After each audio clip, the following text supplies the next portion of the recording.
John Bernthal's Punisher is set to appear in Spider-Man: Brand New Day, where he will finally have the chance to address a major part of the MCU.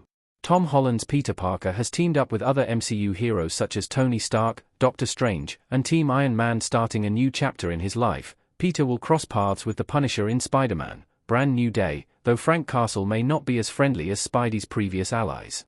Besides its growing cast, little is known about Spider-Man: Brand New Day's plot. Whether the Punisher will be a friend or a foe to Spider-Man is yet to be confirmed. Regardless, John Bernthal's Frank Castle will co-star in a story just as different for him as it is for Peter Parker. John Bernthal's Punisher will finally be able to voice his thoughts on the Avengers. Frank Castle must have a lot to say about Earth's mightiest heroes. Netflix's Marvel shows were quite self-contained despite taking place in the MCU from the beginning. The Punisher and Daredevil's opposing philosophies have clashed since they first met in Daredevil Season 2, and they've been constantly at odds ever since. But while Frank Castle has criticized vigilantes like Daredevil for years, he has never even mentioned the Avengers. If there's a street-level character who must have controversial opinions on the Avengers, it's definitely the cynical, no-nonsense Punisher. After his first official MCU appearance in Daredevil, Born Again, Bernthal's Frank Castle is finally able to address the existence of superheroes. Given that the Punisher and Daredevil's different approaches to heroism have been the subject of most of their discussions, the ideological collision between the Punisher and Spider-Man could be even more intense. Frank Castle's comments on the Battle of New York, Iron Man, the Avengers' failure to stop Thanos, and the blip are not to be missed. Frank Castle's respect for heroes like Captain America is key to his worldview.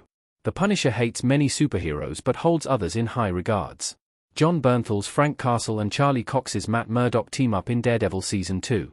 In the comics, the Punisher sees Captain America as the only true moral compass in the superhero scene. This reverence is so strong that even in the midst of the Civil War conflict, Castle refuses to fight Cap, instead taking a beating without raising a hand. Conversely, the Punisher distrusts Iron Man for his government allegiance, and initially despises Spider-Man's idealism. Over time, the Punisher develops a reluctant respect for Spider-Man's courage, even if he still considers his methods naive. The Punisher's Spider-Man crossover is an event 37 years in the making.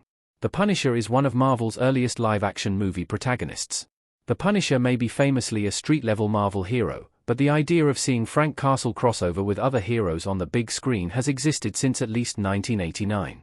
Dolph Lundgren first played Frank Castle in 1989's The Punisher, followed by Thomas Jane's portrayal in the 2004 reboot and Ray Stevenson's grittier take in 2008's Punisher, Warzone.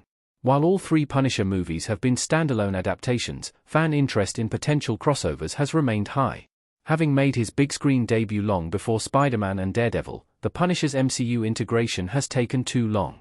Spider-Man: Brand New Day is an ideal place to have Punisher address Marvel's many superheroes. Although Daredevil: Born Again marked John Bernthal's first proper MCU role, Spider-Man: Brand New Day will mirror the Punisher's Marvel Comics debut, where the Wall Crawler was Frank Castle's first ever enemy.